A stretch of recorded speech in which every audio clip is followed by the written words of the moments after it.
এমন যুবক পাওয়া কঠিন যে যুবক দাঁড়ায় টান টান করে বুক সোজা করে বলতে পারবে যে আমার জীবনে কোনো অন্যায় স্পর্শ হয় নাই, আমি কোনো হারামে লিপ্ত হই নাই, তথাকথিত অবৈধ ভালোবাসার মধ্যে আমি নাই, আমার যৌবনকে আমি হেফাজত করেছি, বৈধ স্ত্রীর জন্য অপেক্ষা করছি, আমার দৃষ্টিকে হেফাজত করি, আমার চরিত্রকে আমি হেফাজত করি, আমার চরিত্র টন টন করে বাঁচবে, এরকম দাবি করার মতো সৎসাহসওয়ালা যুবক হাজারে এখন দু চারটা পাওয়া কঠিন হয়ে গেছে, সোনার হরিণ হয়ে গেছে।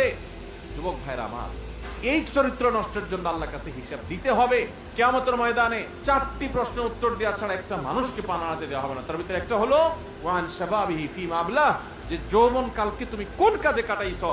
ম্যাক্সিমাম যুবক সমাজের তারা আজকে এই অন্যায় কালচার, বয়ফ্রেন্ড গার্লফ্রেন্ড কালচারে গিয়ে, হারাম সম্পর্কে গিয়ে তারা শেষ হয়ে যাচ্ছে।